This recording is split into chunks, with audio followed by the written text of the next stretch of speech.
पर जी आपने एकांतिक वार्तालाप में एक बार कहा था कि भगवान कभी भी अपने भक्त का भरोसा नहीं तोड़ते। ये उनकी करुणा और प्रेम की सबसे बड़ी महिमा है। महाराज जी कृपा करके हमें ये मार्गदर्शन प्रदान करें कि हम अपने जीवन में कौन से भाव, आचरण और साधन अपनाएं जिससे हमारा विश्वास भगवान के प्रति इतना दृढ़ हो जाए कि कभी देखो भी। पूरे वैसे तो सब शास्त्र भरे हैं इन्हीं बातों का वर्णन करने के लिए, लेकिन हम सार बात इतनी बताते कि प्रभु, जैसे इस बच्चे ने कहा, हमसे अच्छा आप हमें जानते हैं, हमसे अच्छा आप हमें जानते हैं, क्योंकि कल क्या होने वाला मुझे पता नहीं, आपको पता है। नाथ, जैसे हमारा मंगल हो, भाव हमारा ही होना चाहिए, जैसे हमारा मंगल हो मैं आपकी शरण में हूं। आप हमको वही सद्बुद्धि दीजिए, वही हमसे आचरण करवाइए, वही हमसे बात बुलवाइए जिससे हमारा मंगल हो। प्रभु, हमारी वाणी में बैठ जाइए, हमारे हृदय में बैठ जाइए। आप हमारे द्वारा कोई अमंगल कार्य न करवाइए, कोई गलत कार्य ना होने पावे। नाथ, आपकी मैं शरण में हूं। सबसे बड़ा भाव यह है। आचरण, यदि गृहस्थ हो, स्त्री शरीर है तो अपने पति पर, पुरुष शरीर है तो अपनी पत्नी पर, शेष सब में पवित्र भावना। गलत आचरण करने वाला भगवान की भक्ति में अग्रसर नहीं हो सकता। इसलिए चरित्र पावन रखो, अपने चरित्र को ठीक करो। ये जो पराई माताओं बहनों की तरफ गंदी दृष्टि है या पराये पुरुषों की तरफ हमारा जो आकर्षण है, ये नहीं होना चाहिए। अगर ये बना रहा तो अध्यात्म का मतलब क्या रह गया? फिर तो मतलब एक ड्रामा है, एक पाखंड है, एक नाटक है। आज तक हमने किया, आज सत्संग मिला, अब लो नसानी अब ना नसई हो, ठीक हो जाएगा, सारे पाप नष्ट हो जाएंगे। लेकिन जान करके पाप करो तो नरक में धुलाई होगी तुम्हारी, क्योंकि तुम जान करके पाप कर रहे हो, अब उसको तुम्हें भोगना पड़ेगा।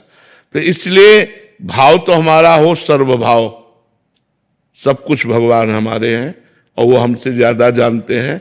मैं उनकी शरण में हूं, वो वही करवाएंगे जिससे हमारा मंगल होगा।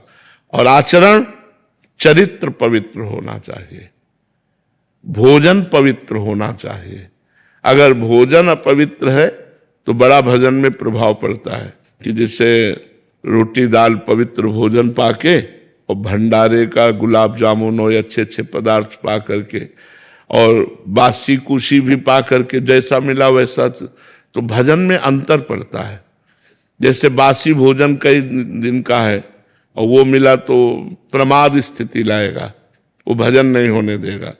जैसे प्याज है, लहसुन है, ये जो त्याज्य वस्तुएं हैं, अगर इनको खाते हो आप तो आपके भजन में वृद्धि नहीं हो पाएगी, भजन पवित्र नहीं हो पाएगा।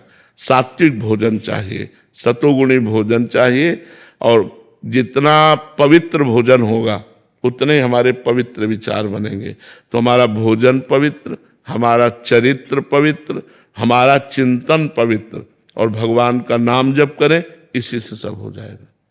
इतनी बात समझ लो, इसी से सब हो जाएगा। कई बार आप समय नहीं दे पाते हो प्रभु को, तब दिनचर्या में हाँ, तो हमारा हमारा हमारा कथन है कि आप जो दिनचर्या कर रहे हो उसमें जो आपका खाली समय है, आप उस समय नाम जप कर लीजिए।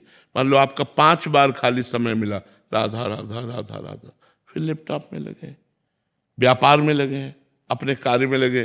फिर हमको 2 मिनट बाद टाइम मिला, एक बार बोल लें राधा, फिर तो हमारा भजन बन जाएगा। आप करके तो देखो, करके देखो। हमने एक बार बाहर कहा था कि अगर 5 मिनट में एक बार राधा नाम बोलोगे तो आप ले करके देखो, 5 मिनट कोई खाली ना जाए। हर 5 मिनट में एक बार राधा बोलो, आप फुर्सत 5 मिनट के लिए, फिर एक बार राधा बोल देना 5 मिनट में। आप देख लो, अगर महात्मा न बन जाओ तो बताना, गृहस्थी में रहते हुए एक महापुरुष बन जाओगे। आप नाम जप करके तो देखो। तो जैसे हम लोग एक बहानेबाजी मार देते हैं कि हम बहुत बिजी हैं, लेकिन गलत। आप ईमानदारी से जितने में बिजी हो वो कर्म भगवान को समर्पित कर दो और खाली समय में नाम जप करो। तो हम कह रहे हैं लैपटॉप चला रहे, 1 सेकंड के लिए हमारी अंगुली रुकी, राधा, फिर हम चला रहे। हमारे पास बहुत समय है भजन का। अगर हम ईमानदारी से भजन करने के लिए सोचे तो बहुत समय है भजन करने का। वैसे भी हमने गणित लगा करके देखा कि आप 12 घंटे काम करते हो, 12 घंटे काम करते हो, आपके पास 12 घंटे बचते हैं, 24 घंटे होते हैं ना, 6 घंटे आप सो लेते हो तो आपके पास 6 घंटे बचते हैं, 2 घंटे आप भोजन में कर लेते हो तो आपके पास 4 घंटे रहते हैं, 1 घंटे मनोरंजन में दे देते हैं तो आपके पास 3 घंटे बचते हैं। अब ये 3 घंटे कहाँ व्यतीत करोगे? हमने 1 घंटा मनोरंजन दिया, 2 घंटे भोजन के लिए दिए, 6 घंटे सोने के लिए दिए, 12 घंटे कार्य करने के लिए, तो आपके पास फिर भी समय तो हम कहीं ना कहीं व्यर्थ में समय नष्ट करते हैं। यदि हम व्यर्थ में समय नष्ट ना करें, जो व्यर्थ का समय है, जो खाली समय है, उसमें भजन कर ले तो हमारा मंगल हो जाएगा।